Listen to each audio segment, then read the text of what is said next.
Wala nang maraming paligoy-ligoy pa, diretso sa punto na. Maiksi lang ang komentaryo, pero diretso sa punto. Maraming kuro-kuro, may tiwali, may totoo. Dito, sa puntong diretso tayo. Punto, diretso.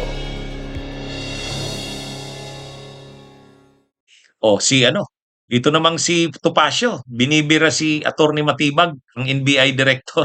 Puppet daw si Matibag.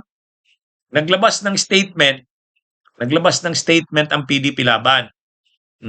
Binibira nila itong si Atty. Matibag, director ng National Bureau of Investigation, dahil nga sa ginawa ng NBI na pag-raid doon sa nightclub na di umano ay pag-aari ng korporasyon na ang president ay yung asawa ni Mike Defensor, officer din yung anak ni Mike Defensor. O ngayon, dahil kinasuhan ng NBI sa Pasig City Prosecutor's Office, kinasuhan yung asawa ni Mike at yung anak nito ni Mike Defensor. Sabi ni Mike Defensor, political harassment. O yan din yung sabi ng mga kakampi ni Mike, yung mga DDS, PDP Laban. Ang PDP Laban naglabas ng pahayag. At itong si Topacio ang naglabas ng pahayag na yon. Sabi ni Topacio, puppet daw si Matibag. Ang ibig niyang sabihin ng puppet, parang si Matibag linagay diyan para maging sunod-sunuran kung anong pinapagawa ng Pangulong Marcos o ng Administrasyong Marcos. Pero sinagot na yan ni Matibag.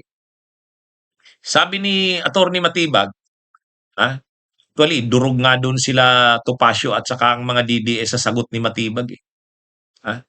Bakit daw inaakusahan siya na puppet o kaya namumulitika? Kung ayaw daw ni Mike Defensor na makasuhan yung kanyang asawa at sa kanyang mga anak o ang kanyang anak, hindi niya daw dapat sinangkot sa negosyong ganoon. Tama naman. May punto rin naman si Atty. Matibag. Kung ayaw daw na kasi ngayon nagrereklamo si Mike Defensor, dinadamay daw yung pamilya. Ang sabi ni Atty. Matibag, kung ayaw mo sana na makasuhan yung asawa mo at ang anak mo, wag mong isasangkot sa ganyang negosyo. At saka sinagot din ni Atty. Matibag yung sabi ni Mike Defensor na wala daw silang alam diyan sa negosyo na yan, ang sa kanila daw building. Ang sa kanila building lang. At saka yung daw na yon, yung saka wala na daw yan, hindi na daw nagninegosyo yung na yan, yung KTV na yan. Hindi na daw nagninegosyo yan. Kaya lang ang sabi ni yung sabi ni Atty. Matibag, kapipirma ang may lease contract nga ang nakapirma asawa ni Mike Defensor, yung Jolie Defensor. At yung business permit, ang nag-renew ng business permit ngayong taon, ang nakapirma din ay si Jolie Defensor. O kaya sabi ni Atty. Matibag, paano sinasabing hindi operational? Kare-renew nga lang ng business permit. At saka paano masasabing hindi involved ang pamilya ni Mike Defensor, ang nakapirma sa mga kontrata at sa mga business permits, asawa niya. O yun, medyo nga yun. Seryoso nga yung yun, sagot na yan ni Atty. Melvin Matibag. Kaya sabi ni Atty. Melvin, sagutin na lang ng kampo ni Mike Defensor yung mga ebidensya nila. Pero yung sabihin daw na hindi involved yung pamilya ni Mike Defensor diyan, hindi daw totoo, may mga ebidensya sila. At kung nakasuhan man ang pamilya ni Mike Defensor, hindi yun dahil sa pamumulitika. Nasangkot sila sa kaso na yan. Kaya nila yan, panagutan nila yan. Hindi dahil pinupolitika si Mike Defensor. Anong sabi po ni Mike Defensor doon sa interview niya kagabi doon sa isang stasyon? Matagal nang hininto yan, 2019 na. Pero nung tinanong, sino pinagpasahan, hindi nila masabi. Kasinungalingan po. Hawak ko po ang dokumento.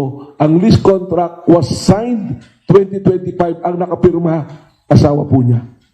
At ang business permit po nila sa Pasig, si Rin pa rin, for 2026. Sino po kayo na nagsisinungaling? challenge by defensor, pati po yung asawa niya, huwag nating dalhin sa usapin ng politika at huwag pong sabihin na dinala ko ang pamilya mo dahil sa politika. Ikaw ang naglagay sa pamilya mo dyan sa negosyong yan.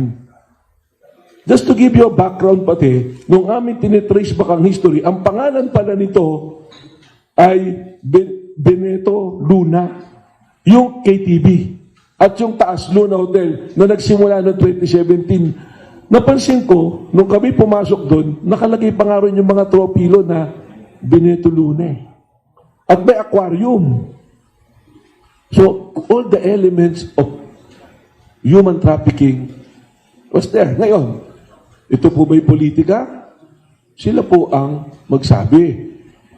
Hanggat maaari nga, kung hindi naman involved, hindi naman po namin isinasabi. May mga binanggit po nga silang pangalan na wala doon sa dokumento, hindi namin isinama muna sa kaso. Bakit po? Dahil NBI, mag-iimbestiga muna kami. Hindi muna namin sinama yung Cliff Point Development Corporation dahil malinaw doon sa lease contract ng Sirin at ng Chicago, sila yung magkakausap. Yun nga lamang, nung amin na pong iniimbestigahan, mas malinaw ngayon na may interlocking directors, interlocking owners, interlocking officers. So, sabihin, alam.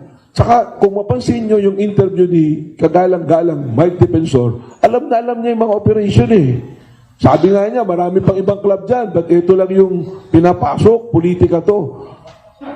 Well, nagkataon nandiyan dyan gay. Huwag nating ilihis na gawin natin politika. Trabaho po ng National Bureau of Investigation na hulihin at padanagutin ang mga lumalabag sa batas. At sabi niya, puro politika daw ang inaasikaso ng NBI. You check my track record from February 23 until today kung ano yung mga hinuli namin. Meron po kami mga hinuli, violation ng USAID, ng lab scam, mga foreigners po na nagbabiolate ng immigration law, naghahanap buhay dito ng illegal. Pati nga po pagtitinda ng dog meat ng mga Vietnamese, sinuli namin. Yung mga peke po na anti-rabies, sinuli po namin.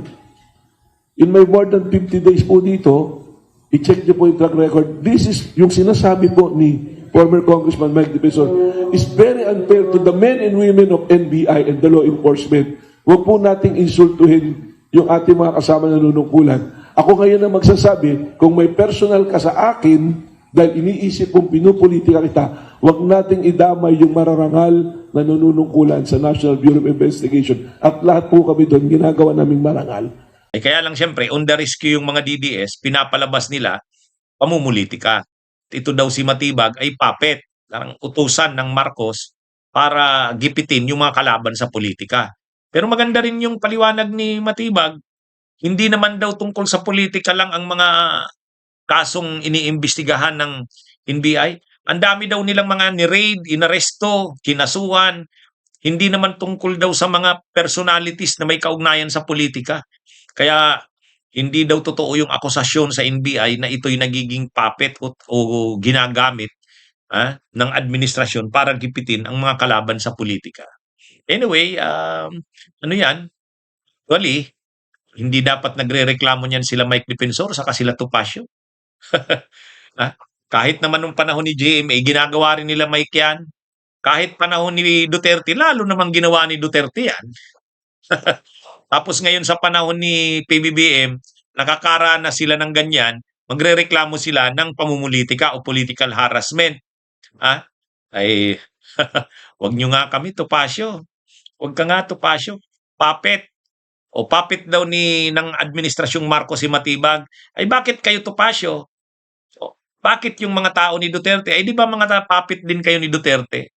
Kung makapagsalita kayo, parang kayo hindi rin ganun eh. Ang buhay ay weather-weather lang. Kung ano kayo nung panahon ni Duterte, ng administrasyon, ganyan din ngayon. Ginawa nyo rin yan nung panahon ni Duterte. Ginawa rin yun yan nung panahon ni Arroyo.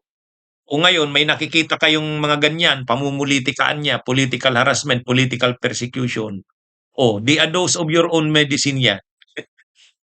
Yung pinagagawa ninyo ngayon, nararanasan nyo ngayon, anong tawag dyan? Karma? Karma yan, di ba? God, ano yan? Anong tawag dito? Ano dyan?